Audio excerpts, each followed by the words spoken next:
In the quest to ensure that the Unemployment Insurance Fund's COVID-19 temporary employee relief scheme does not fall prey to criminal elements as has happened before, the fund has now introduced new and more stringent controls to verify banking details. As part of the new control measures, the fund has also introduced a new rule to the system that requires applicants to insert their enterprise number, that is your CK or your CIPC or the ID number of the bank account holder in the TERS online portal.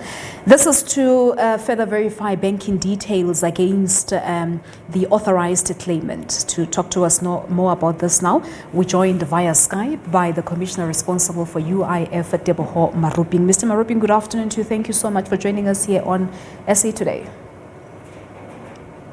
Good afternoon, Palisa. It's good to be back on the show today. Thank you so much indeed. Now, let us first talk about the loopholes that existed and allowed for the system to be defrauded. You see, the way the system works and how criminals work, it's a total different space.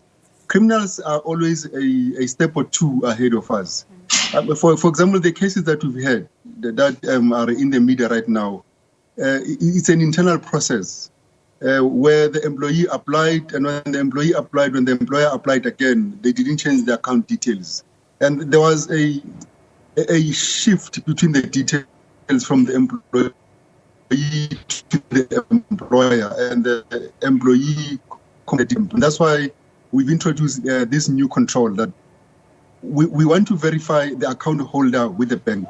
That the bank must say, this employer has applied. We give the details to the bank. We say, this employer has applied.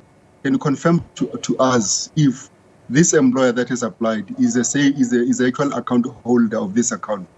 Because in the beginning, we're just testing whether the account is active, is it the current account, is the account correct? But now we've taken it to the second level. So we want to know now, is the account holder the same person who applied for the benefit? And is it the company that has applied for the benefit? But as you say, that Maruping, that these fraudsters are always a step or two ahead of everyone. And there's a bit of some inside job that's also happening in this case. What gives the department so much confidence that this will be able to close those loopholes that enable for the system to be defrauded?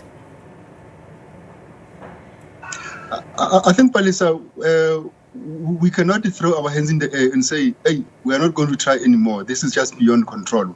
We have to put in controls.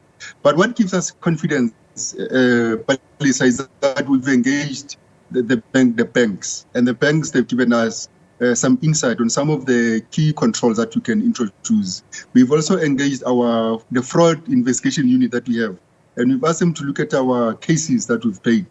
And we say, just pretend you are a fraudster and walk through the system application process and see where you'd be able to punch holes in the system. And they pointed at certain areas, which are some of the areas that we've closed now. They were actually tested by the fraud investigation unit, just to test where the control gaps could be or where the controls could be compromised. All right. So we understand that these changes will increase your turnaround time by about 2 days. So this means more delays in terms of the payments to be done. And we do know that there were delays as well when this new system was being put in place.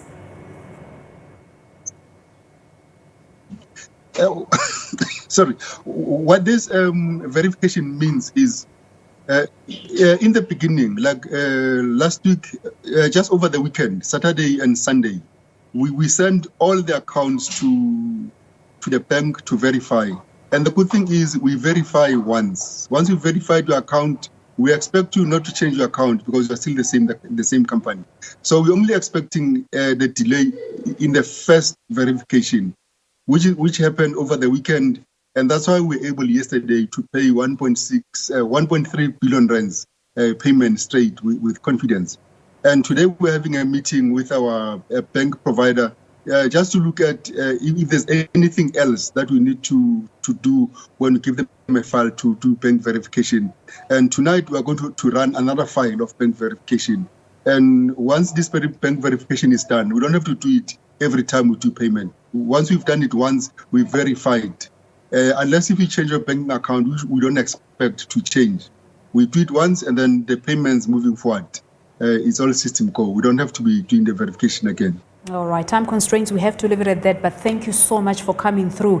Teboho Maruping is the commissioner responsible for the Unemployment Insurance Fund, talking to us about the UIF's new measures to curb fraud that's been happening within the fund itself, talking to us about the verification processes that have been implemented. Let's